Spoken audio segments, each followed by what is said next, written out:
Sorry. But that means he and his wife will die, won't they? They have enough elixir stored to set their affairs in order, and then, yes, they will die.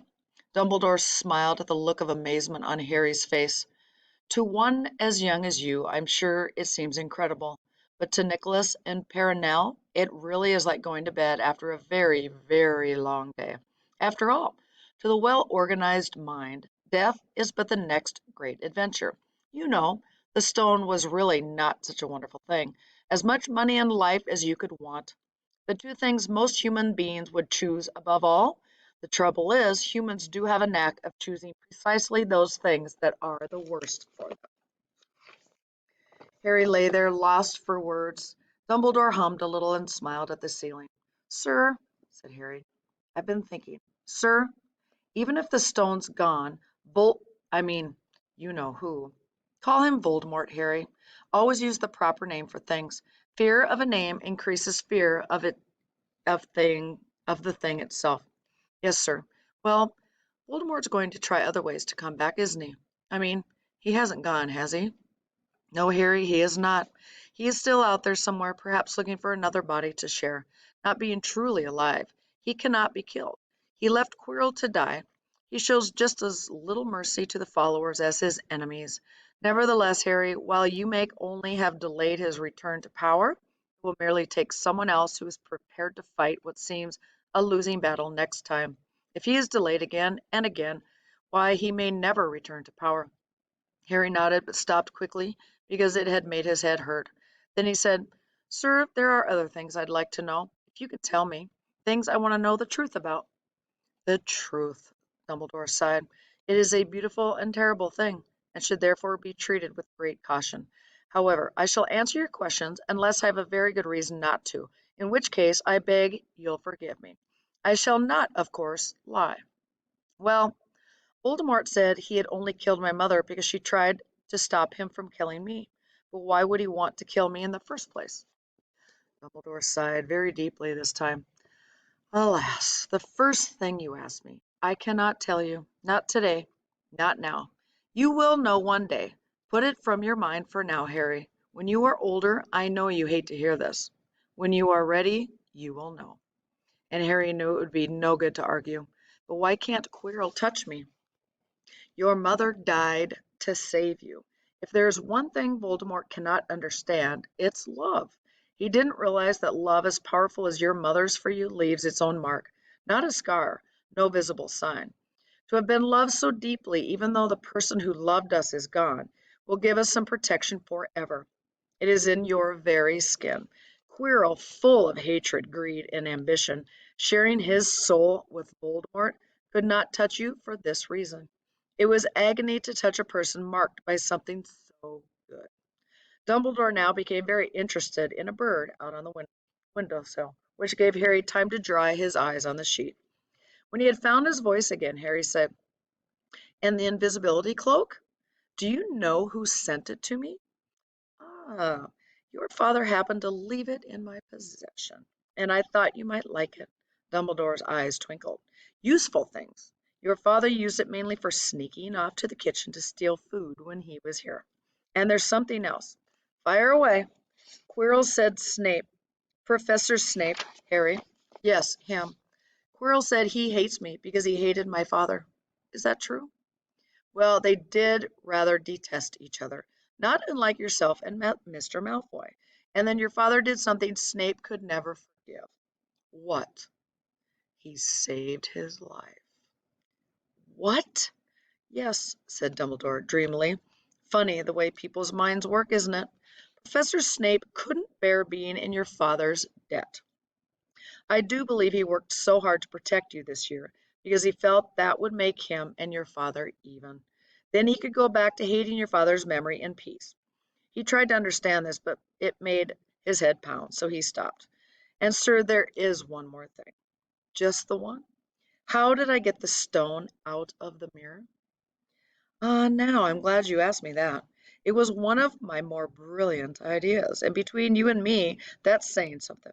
You see, only one who wanted to find the stone, find it, but not use it, would be able to get it. Otherwise, they'd just see themselves making gold or drinking elixir of life. My brain surprises even me sometimes. Now, enough questions. I suggest you make a start on these sweets. Ah, Bertie's Bot Ever Flavor Beans. I was unfortunate enough in my youth to come across a vomit flavored one, and since then I'm afraid I've rather lost my liking for them, but I think I'll be safe with a nice toffee. Don't you? He smiled and popped the golden brown bean into his mouth. Then he choked and said, Alas, earwax! Madame Pomfrey, the nurse, was a nice woman, but very strict. "Just 5 minutes," Harry pleaded. "Absolutely not. You let Professor Dumbledore in." "Well, of course, that was the headmaster. Quite different. You need rest." "I am resting. Look, lying down and everything." "Oh, go on, Madame Pomfrey." "Oh, very well," she said, "but 5 minutes only." And she let Ron and Hermione in. "Harry!" Hermione looked ready to fling her arms around him again, but Harry was glad she held herself in as his head was still very sore. "Oh, Harry, we were sure you were going to. Dumbledore was so worried." "The whole school's been talking about it," said Ron. "What really happened?" It was one of those rare occasions when the true story is even more strange and exciting than the wild rumors. Harry told them everything. Quirrell, the mirror, the stone, Voldemort. Ron and Hermione were a very good audience. They gasped in all the right places. And when Harry told them what was under Quirrell's turban, Hermione screamed out loud. "So the stone's gone?" said Ron finally. "Flamel's just going to die?" "That's what I said, but Dumbledore thinks that. What was it to the well-organized mind? Death is the next great adventure." "I always said he was off his rocker," said Ron, looking quite impressed at how crazy his hero was. "So what happened to you two?" said Harry. "Well, I got back all right," said Hermione. "I brought Ron round. That took a while. And we were dashing up the owlery to contact Dumbledore. When we met him in the entrance hall, he already knew. He just said, 'Harry's gone after him, hasn't he?'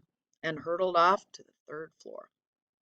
"Do you think he meant you would do it again? Or do you think he meant you to do it?" Okay, wait. "Do you think he meant you to do it?" said Ron. "Sending you your father's cloak and everything?" "Well," Hermione exploded, "if he did, I mean to say, that's terrible. You could have been killed." "No, it isn't," said Harry thoughtfully. "He's a funny man, Dumbledore. I think he sort of wanted to give me a chance. I think he knows more or less everything that goes on here, you know. I reckon he had a pretty good idea what we were trying, and instead of stopping us, he just taught us enough to help. I don't think it was an accident he let me find out how the mirror worked. It's almost like he thought I had the right to face Voldemort if I could." "Yeah, Dumbledore's off his rocker, all right," said Ron proudly. "Listen, you've got to be up for the end of the year feast tomorrow. The points are all in, and Slytherin won, of course. You missed the last Quidditch match. We were steamrolled by Ravenclaw without you, but the food will be good." At that moment, Madame Pomfrey bustled in. "You've had nearly 15 minutes now. Out," she said firmly. After a good night's sleep, Harry felt back to normal.